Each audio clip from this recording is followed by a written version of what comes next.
Greetings everyone, this is TimeRider with my submission to Matchbox Mark's First Responder Build. I'll put a link to his page below. As a former law enforcement employee, I can appreciate the kind of environment this current situation would create for those who run towards trouble and work in an environment that never closes. Ever. One that answers every call. All of them. Thank you for your service. Matchbox began producing this casting in 2011 and still produces it today. Based on the light bar, the wheels, and paint selection, this one is a 2018 product that was number 27 out of 30 in the Matchbox Power Grab series.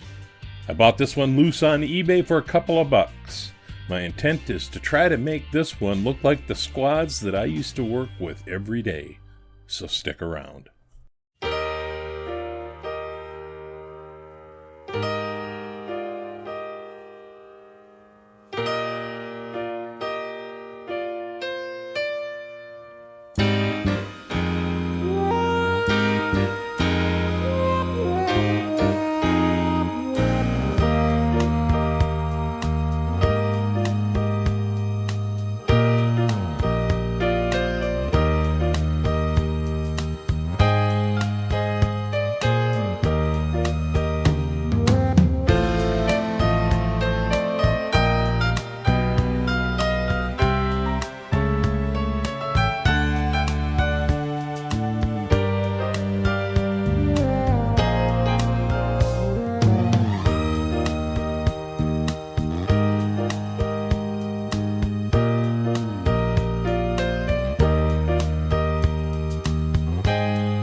For half my life, I built squad cars just like this one.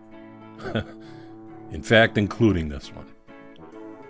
They came to me from Ford as a plain Jane government POS, and I made them into something useful. For some, the end of service came abruptly with a crash and a bang, and for others, the end was me harvesting what was still useful and disposing of what was not and sending what was left back to the city garage for them to dispose of in whatever way they saw fit. Let's see where I wound up. Well, first off, let me thank Matchbox Mark for hosting the build. Usually I'm on the other side of this, so it's nice to be able to just build and put my product out for a change. Matchbox used the absolutely correct wheels for this thing. The tires are hard plastic, but the wheels were perfect, so I didn't even touch the chassis at all. That's probably part of the reason why the video is so short. In Minnesota, it's red on the left and blue on the right as far as light bars go, and this reflects that. And as you saw, it was a door wrap that I put on, which is exactly like the real deal. That yellow spot on the rear is where the cop backed into the pylon outside the sally port, because after doing this as long as I did, I don't think I had a squad car that had all four corners intact. Just the way it was. But anyway, so this is it. There'll be an episode of The Bench after this for those that like that kind of thing. Thumb up, thumb down, don't matter to me. If you're going to make a comment, please be respectful, and remember to head over to Matchbox Marks and check out the other builds.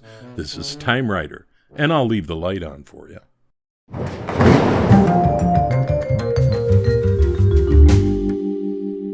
Thanks everybody for sticking around for this edition of The Bench.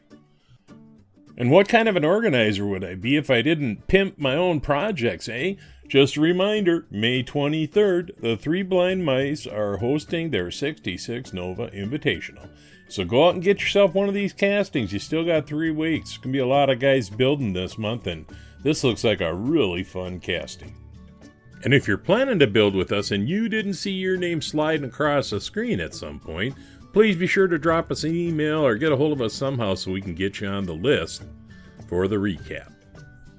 I started a number of projects this week that some of them have been sitting on my bench a while. I might even mentioned them before, but this Cougar that I got the paint off of, and it's a Redline re-release, and unfortunately the casting is not as smooth as the previous Redline releases that I've done. So I'm still in the dark a little bit about what I'm going to do with that. I'll have to look at it a little more closely. I also got a good start on this Volkswagen Squareback. I said I was going to do that. So anyway, that's about all I got for you. I hope you enjoyed the first responder build. This car you're looking at right here was a prototype when we were still trying to decide where we were going to go after the Crown Vic. And I actually had a lot to do with the design work on the graphics on this car too. Anyway, this is TimeRider. I hope everybody's healthy, happy, and wise. And I'll see you at the next build.